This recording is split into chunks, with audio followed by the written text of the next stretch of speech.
All right, super. Fait qu'on est live. On est live. Je suis live. Et je me suis permis de faire ce petit live-là directement sur le groupe Entrepreneurs Illimité et également sur mon profil personnel. C'est la première fois que j'essaye ça. Fait que si jamais vous êtes là puis vous pouvez commenter, allez-y, ne gênez-vous pas. Je pense qu'il faut juste dire oui à EVMux. C'est la plateforme, dans le fond, que je suis en train d'utiliser pour faire le live aujourd'hui. Et puis, ça va vous demander, dans le fond, de dire oui, que vous pouvez partager vos informations parce que ça va apparaître sur mon fil, mon feed à moi. Donc, là, je vois quelqu'un m'a dit « What's up, Adrien Bolletine? » Hey, what's up à toi aussi? Je ne sais pas c'est qui parce que je ne vois pas le user, mais dans le fond, je vais pouvoir interagir avec vous autres parce que je vais voir le feed passer ici. Aujourd'hui, j'ai un sujet hyper important. Pourquoi je dis que c'est important? C'est parce que ça impacte à peu près toutes les vies à tout le monde. Depuis que je coach, depuis 7 ans que je coach des entrepreneurs puis des personnes en affaires, que je vois ce sujet-là revenir constamment puis être, je dirais, un des plus grands freins au développement personnel de quelqu'un, que ce soit professionnel, personnel, en affaires, en relations, en argent, dans n'importe quelle facette de leur vie, ça a toujours été ça. Ça l'a déjà été également pour moi.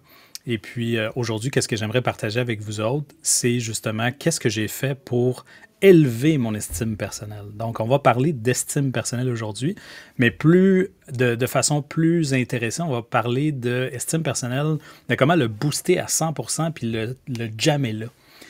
Cette semaine, j'étais avec un de mes participants dans la cohorte numéro 1 d'Entrepreneurs Illimités. Et puis, à la blague, j'avais dit, tu sais, l'estime personnelle, une fois qu'on l'a à 100%, on devrait prendre un couteau puis la mettre sur le mur puis la piner sur le mur. Puis en disant que, OK, une fois que tu l'as à 100%, tu devrais la laisser là. Colin, il l'a fait. Puis ça m'a tellement choqué qu'il l'ait fait que ça m'a comme donné encore plus d'estime. Puis je pensais que j'avais déjà 100% d'estime, mais ça a l'air qu'il y a des niveaux différents d'estime. Fait que je trouvais ça bien intéressant. Fait que sans plus tarder, je vais rentrer dans le sujet de l'estime personnelle. Qu'est-ce que c'est? Pourquoi je trouve que c'est important de le développer? Puis en quoi c'est pas si compliqué que ça, le développer? On est une dizaine de personnes sur le call actuellement. Donc, si jamais vous trouvez que l'estime personnelle, c'est quelque chose d'important, j'imagine que oui, parce que vous êtes là, mais si vous trouvez qu'il y a des commentaires que vous voulez partager par rapport à l'estime personnelle ou quand on n'en a pas, qu'est-ce que ça fait dans la vie, gênez-vous pas. Vous avez juste à le mettre en commentaire, puis moi, je vais le recevoir, puis je vais pouvoir répondre à des questions également pendant qu'on est dans le live. Donc, sans plus tarder, l'estime personnelle, c'est quoi? L'estime personnelle, c'est un concept. Puis pourquoi je dis que c'est un concept, c'est que n'importe quoi qui est non physique, mais qui se ressent physiquement, est un concept. Par exemple, quand on parle d'émotion, si, admettons, je te disais, prends tes émotions, prends tes mains, là, prends ton émotion dans tes mains, vas-y. Tu vas voir que c'est un concept. C'est pas quelque chose que tu peux prendre, c'est quelque chose que tu peux ressentir physiquement, mais c'est pas quelque chose que tu peux prendre physiquement. Et puis, le concept d'estime de soi, c'est un concept psychologique. Donc, on en parle dans le domaine de la psychologie. Mais selon moi, ça fait partie d'un concept qui est beaucoup plus vaste que ça. Puis ça reflète la perception puis l'évaluation qu'une personne, elle fait de elle-même. Donc, je vais pointer les affaires vers moi. Un, parce que je me connais, puis deux, parce que j'ai fait l'exercice sur moi. Donc, je vais ramener les affaires envers moi dans le but de vous aider, vous. OK? L'estime personnelle, la manière que moi je le voyais, je pensais que c'était quelque chose qu'il fallait que je bâtisse, que j'accumule des choses ou des choses qu'il fallait que je fasse dans ma vie, dans le but éventuellement de me donner le droit de dire que j'avais de l'estime personnelle. Ou une autre affaire que je faisais également, c'est de regarder les autres puis attendre que quelqu'un me dise que j'étais bon. Que quelqu'un me dise que j'avais bien fait les choses, que quelqu'un me donne une certaine reconnaissance de qu'est-ce que je suis en train de faire. Et puis, vu que je pensais que c'était quelque chose d'externe qu'il fallait s'accumuler ou qu'il fallait que je fasse ou que je sois, qu'il fallait que je fasse ou que j'aille quelque chose, bien, c'était toujours quelqu'un d'autre que moi qui avait le contrôle sur mon estime personnelle. Puis, ce truc-là a bloqué bien des actions que j'ai faites dans ma vie, puis il a bloqué beaucoup de bénéfices que j'aurais pu avoir dans ma vie, dans le passé, jusqu'à temps que je cache qu'est-ce que je vais vous dire aujourd'hui. Donc, l'estime personnelle en soi est un concept, ça reflète la perception puis l'évaluation qu'une personne se fait d'elle-même. Donc, moi, je me faisais une évaluation personnelle de qui j'étais à tout moment. Puis cette composante-là fondamentale, ben, ça touchait mon bien-être et ma santé mentale à tout moment. Donc si j'avais une estime personnelle qui était très très basse, ben habituellement mon bien-être était simplement pas là. Soit que je tombais malade, soit que je tombais en dépression, soit que je tombais triste, tout simplement. Puis aussitôt que tu es dans cet état-là, que tu sois en dépression ou triste ou je sais pas, mélancolique ou peu importe c'est quoi l'émotion contractante qu'on a, on a tendance à dire que c'est une maladie mentale, qui est un autre concept, by the way. Fait que ça aussi, c'est une autre affaire qu'on pourrait parler dans un autre live, mais le concept de santé mentale, on a tendance à dire que si tu es en bonne santé mentale, c'est parce que justement, tu es en absence de dépression ou tu es en absence de émotions négatives dans ta vie, ce qui est faux. Tu peux être 100% en santé mentale, tu peux être également 100% en dépression et tout ça et quand même avoir une bonne santé psychologique. C'est juste qu'émotionnellement, il y a quelque chose qui ne fonctionne pas dans ta vie, puis c'est un signal qu'il faudrait que tu changes des choses, puis il faudrait que tu te permettes de faire ce changement-là. Et de là, pourquoi je parle d'estime personnelle, c'est parce que l'estime de soi, tant et si longtemps qu'elle est très très basse, on a tendance à ne pas passer à l'action sur des choses qu'on voudrait passer à l'action ou qu'on ne se permet pas de passer à l'action. Donc, je vais vous donner quelques points au niveau de l'estime personnelle, puis c'est 7 points. Et suite à ces 7 points-là, je vais vous dire comment j'ai fait pour le booster, mais c'est important de savoir, de définir qu'est-ce qu'on entend par ça. La première affaire dans l'estime personnelle, c'est l'auto-évaluation. Donc, l'estime de soi, c'est le jugement personnel qu'on a envers nous-mêmes. Et c'est souvent de manière inconsciente qu'on va se juger.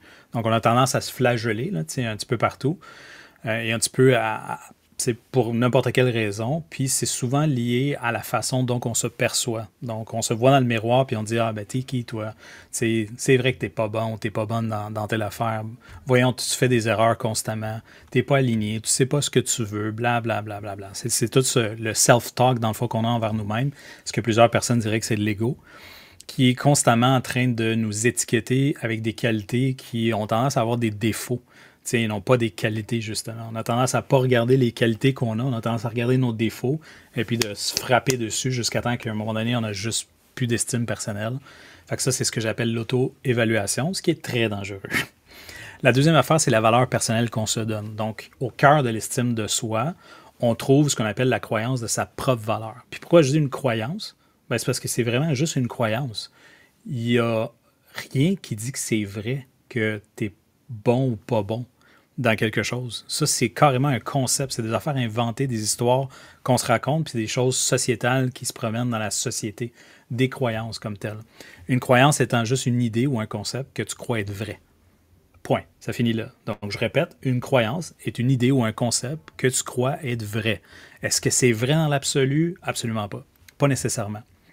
Puis qu'est-ce que ça signifie? Ben, avoir une valeur personnelle, ça signifie de se sentir digne, de se sentir respecté, de se sentir méritant ou méritante, indépendamment des performances et des comparaisons qu'on a avec les autres. Donc, je répète ce concept-là plus facilement.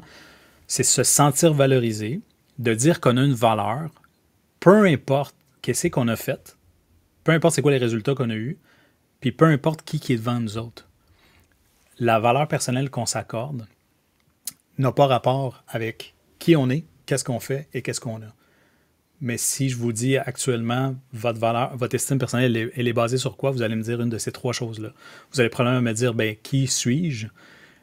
Qu'est-ce que je suis en train de faire? Et qu'est-ce que j'ai? Et ça détermine c'est quoi l'estime que je me donne envers moi-même parce que je veux être réaliste dans la société. Puis qu'est-ce que je dis, c'est vrai.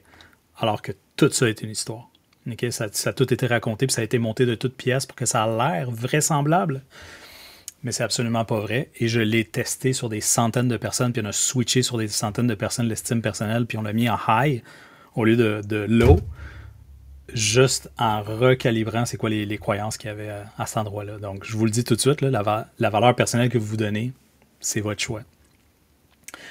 Il y a aussi une influence sur le comportement. Donc, l'estime personnelle, ça influence grandement toutes les décisions et les comportements.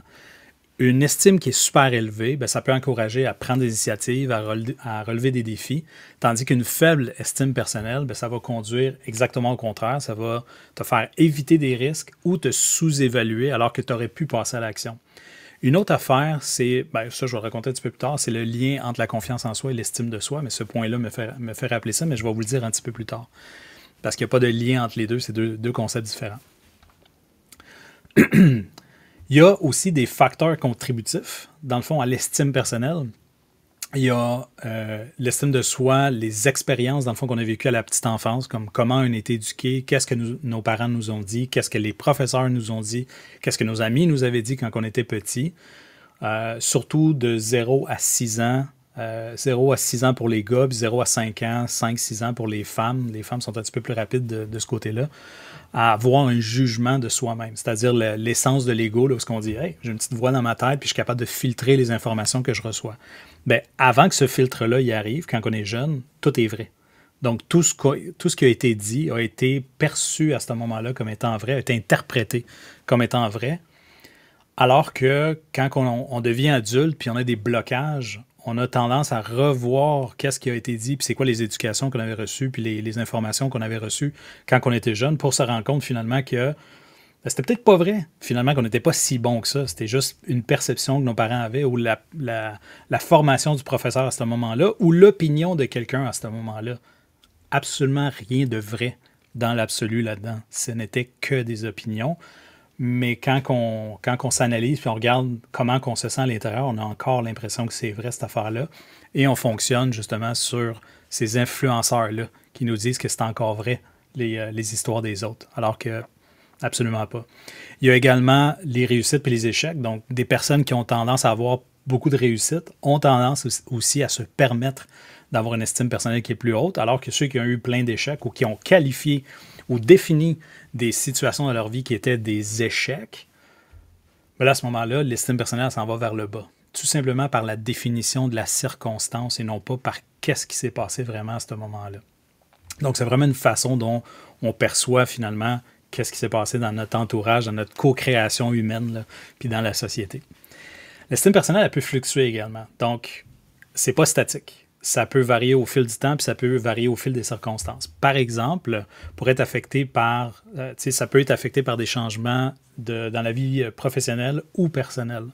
Tu perds ta blonde ou ton chum, qui va m'aimer? Ou c'était de ma faute si je l'ai perdu, j'aurais pas dû faire ça, c'était de ma faute, blablabla, puis on continue à se flageller, puis ça s'en va vers le bas.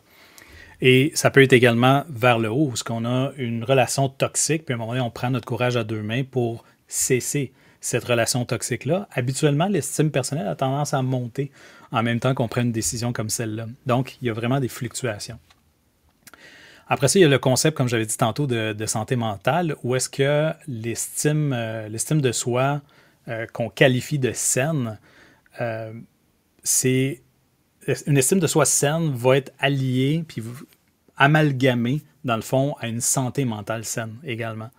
C'est associé à des sentiments de bonheur, de satisfaction, de dire, OK, ben, quand j'ai une bonne estime personnelle, j'ai une bonne santé mentale, ben, à ce moment-là, je peux vraiment bien contrer les troubles de la dépression, de l'anxiété et tout ça.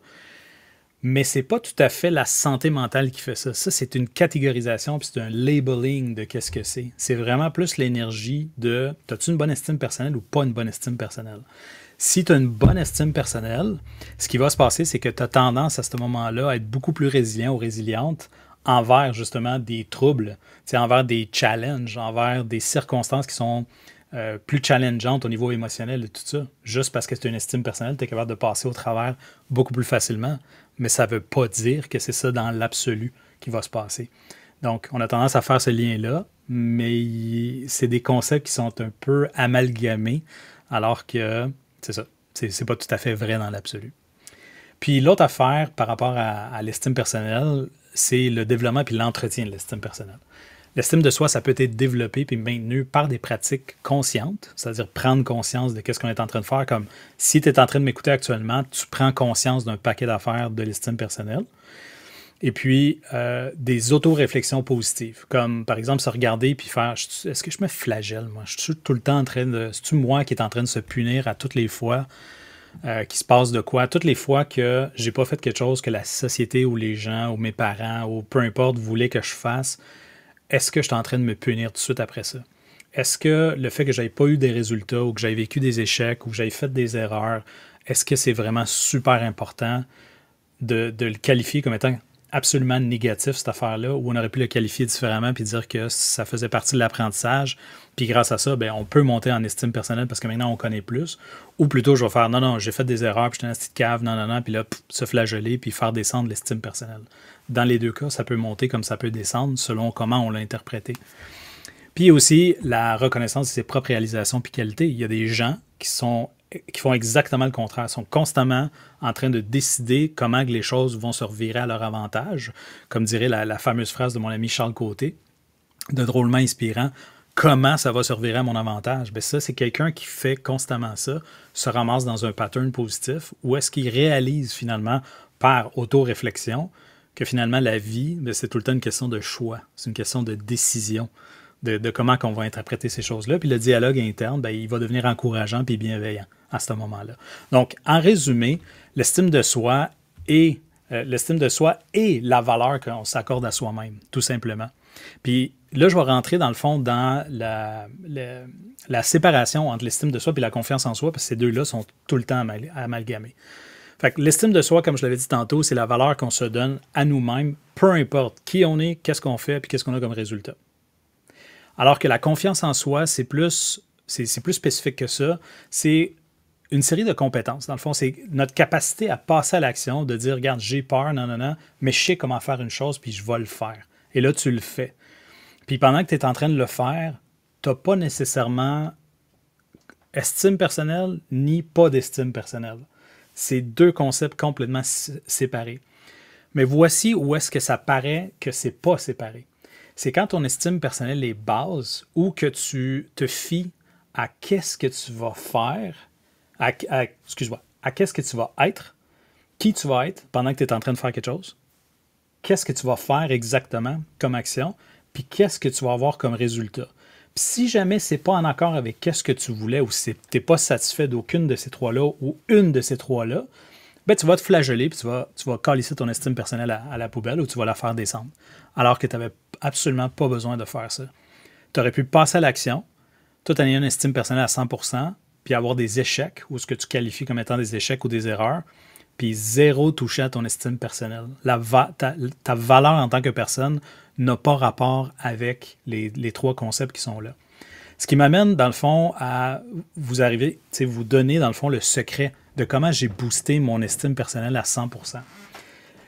J'ai réalisé, à un moment donné, par beaucoup de lectures spirituelles, en fait, que dans tous les livres de spiritualité, il y avait un tronc commun qui était le tronc de la perception de soi. Donc, qui nous sommes en tant que personne. Oui, j'ai mon corps comme tel, mais j'ai également une âme ou un esprit ou quelque chose comme ça qui observe la vie, puis qu'elle ressent des sentiments, puis elle a une expérience qui est non physique, pendant que le corps est en train d'avoir une expérience physique. Fait qu'en sortant, dans le fond, en regardant les deux perspectives, la non-physique et la physique, puis si vous regardez mon brand, vous allez voir que j'ai coupé mon brand en deux parties. Il y a un brand il y a un côté du brand qui est orangé avec des waves qui se promènent et tout ça. Moi, j'appelle ça le côté émotionnel puis le côté expérientiel. Puis un côté gris qui est un côté beaucoup plus mécanique, avec des formes, la mathématique, puis quelque chose de très cartésien. Puis je suis au milieu de ce brand-là. C'est ça que j'ai découvert, justement. C'est le yin et le yang dans tout. Dans tout ce qu'on a comme polarité et dualité dans le monde actuel. Et l'estime de soi fait partie justement de ces choses-là qui rentrent en polarité. On a tendance à penser que l'estime de soi va vraiment être impactée par quelque chose qu'on fait physiquement, alors que c'est une décision non physique. On va vraiment penser que qu'est-ce que j'ai physiquement va impacter mon estime personnelle, alors que l'estime personnelle est non physique. Donc, on mixe des affaires qui viennent de deux royaumes complètement différents. Le royaume du bonheur, des émotions, des perceptions, des images, des concepts, des croyances est un monde non physique. C'est le monde de l'imaginaire, c'est le monde de l'invention, puis le monde de l'interprétation. Que je sois dans une société ou que je sois dans une autre société, d'une culture à une autre, le même concept peut ne pas dire la même affaire. Donc, on vit dans un monde réellement, là, la vérité là-dedans, c'est que le monde n'a pas de sens en soi. Vu que le monde n'a pas de sens en soi, c'est nous, selon la culture, selon l'époque, selon notre sexe, selon notre situation, selon un paquet de facteurs, qui va donner un sens à ce qu'on est en train de vivre comme expérience, puis là, la cataloguer, puis dire si on est bon ou si on n'est pas bon là-dedans. Donc, tout ça, ça m'a fait réfléchir que dans le fond, c'est une invention. C'est une invention de l'esprit que le concept de confiance en soi, pas confiance en soi, estime de soi, pas d'estime de soi, bonheur, pas bonheur, je suis heureux, pas heureux, toutes ces affaires-là étaient du côté du non-physique. Et je me suis laissé aller à l'expérience de devenir heureux et confiant et avoir estime personnelle par choix. Parce que je le savais que c'était comme ça. C'est ça que j'avais expérimenté comme expérience. Fait que je me suis dit, OK, ben, je vais me le prouver. Mettons qu'aujourd'hui, je me mets à avoir une estime personnelle de 100%. Ça ressemblerait à quoi si je croyais à cette idée-là, mettons? Genre, comment est-ce que ma posture physique changerait? Est-ce que je serais écrasé comme ça? Est-ce que je regarderais à terre? Est-ce que je serais triste? Ou au contraire, j'aurais probablement une posture bien ouverte, puis je me tiendrais la tête droite, puis j'aurais un sourire d'en face. C'est comme, qu'est-ce que l'estime personnelle va faire sur mon corps? Après ça, c'est quoi les émotions qui vont jaillir à l'intérieur de moi? Ça va-tu être une émotion positive ou une émotion négative si j'ai 100% d'estime personnelle? Puis là, j'ai découvert que, tout d'un coup, j'ai comme l'espoir, j'ai de la curiosité, j'ai de l'intrigue, tu sais, comme tous des trucs positifs, pas nécessairement de la fierté tout de suite, parce que j'ai besoin de preuves pour être fier de moi, ou je m'impose des preuves pour être fier de moi, mais c'était définitivement, ça penchait automatiquement vers le positif, et non, il n'y avait aucune émotion négative à ce moment-là. Puis après ça, je me suis laissé aller dans l'imaginaire. Quand je ferme mes yeux, puis je pense, j'ai 100% d'estime personnelle, qu'est-ce que ça fait? Qu'est-ce qui bouge à l'intérieur de moi?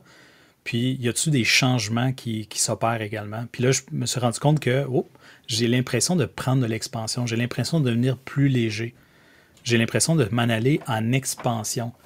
Tiens, c'est bizarre parce que quand on est en expansion, on a comme l'impression que c'est la même chose que la nature fait. Ça l'année en expansion et non pas en contraction. Si vous voyez une fleur, les fleurs ont tendance à s'expandre, puis après ça, se contracter, puis expandre, se contracter. Les poumons ont la même affaire. Quand on respire, on prend de l'expansion pour respirer.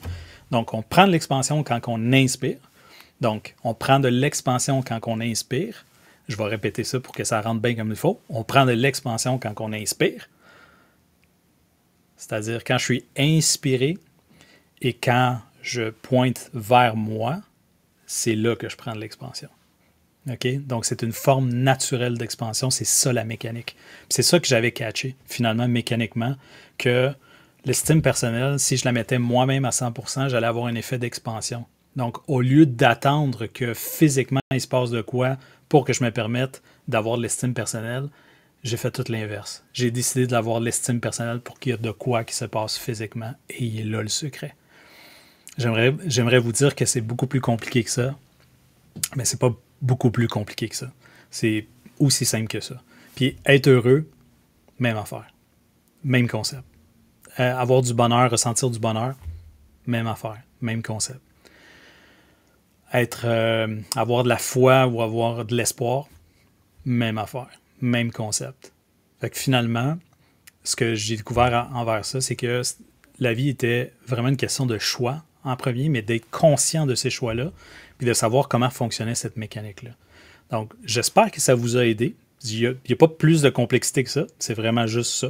Si on pointe vers l'intérieur, on inspire, puis on se dit, OK, je peux avoir de l'estime personnelle à 100% dès maintenant. Je n'ai pas besoin d'être, je n'ai pas besoin de faire, je n'ai pas besoin d'avoir quoi que ce soit pour me permettre d'avoir de l'estime personnelle à 100%. Et si je me permets d'avoir de l'estime personnelle à 100%, regarde qu'est-ce que ça va changer à l'intérieur de toi.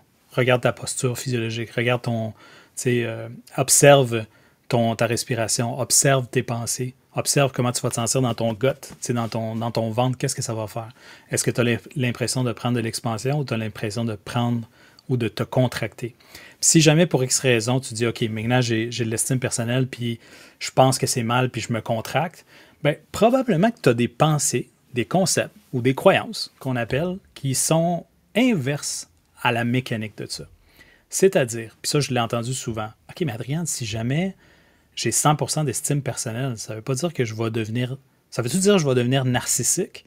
Ça veut-tu dire que je vais devenir égocentrique, puis dans le fond, je vais juste penser à moi, puis je ne penserai plus aux autres? Ça veut-tu dire que dans le fond, je vais devenir une personne que je n'étais pas, ou je vais changer qui je suis comme personnalité?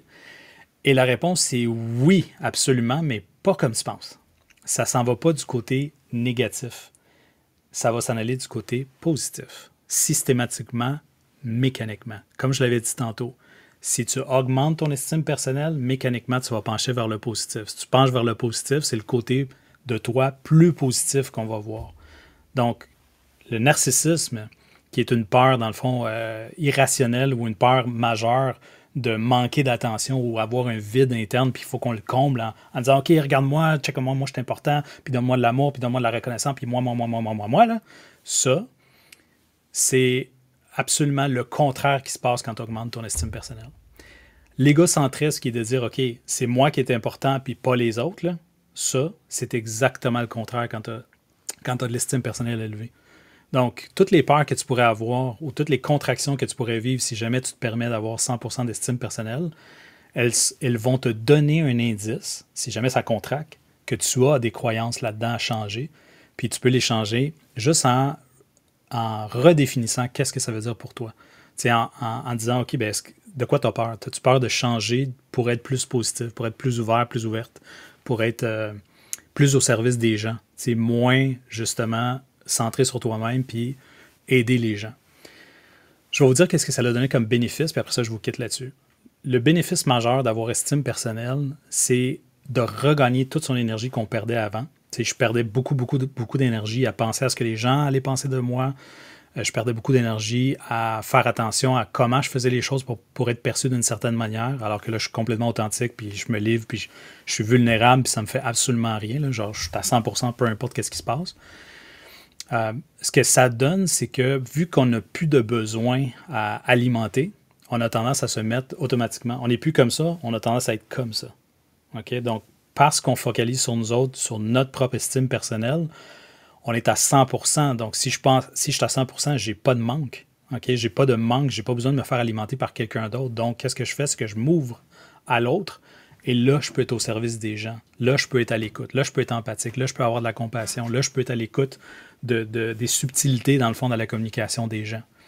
Mais c'est impossible à faire si mon estime personnelle est très, très basse. Fait que malgré que beaucoup de personnes disent « ben moi, je suis quelqu'un qui aide tout le monde, non, mais je suis le dernier à m'aider », ben tu es complètement incohérent actuellement. Tu es à côté de la traque complètement. C'est pas ça qu'il faut faire. Ce qu'il faut faire, c'est mettre son masque en premier, comme dirait dans... Si tu as moindrement pris l'avion, tu sais qu'il faut mettre ton masque en premier. Puis le but de mettre ton masque en premier, c'est aider l'autre. C'est d'être au support de l'autre puis au service de l'autre. Donc, faites-vous une faveur. Travaillez sur le côté de l'estime personnelle. Permettez-vous d'aller, tu sais, juste d'explorer. Là. Vous n'avez rien à perdre. Explorez qu'est-ce que ça voudrait dire pour vous autres. Imaginez 100% d'estime personnelle, qu'est-ce que ça pourrait vous donner. Puis laissez-moi les feedbacks. Je suis bien intéressé à savoir si vous permettez cette expérience-là, comment est-ce que ça va filer dans votre corps? Qu'est-ce que ça va changer dans votre quotidien? Qu'est-ce que vous allez voir de différent? Quand vous allez vous regarder dans le miroir, qu'est-ce que ça va faire au niveau du miroir? Très intéressé à entendre votre perspective là-dessus. Fait que j'espère que ça a été éducatif.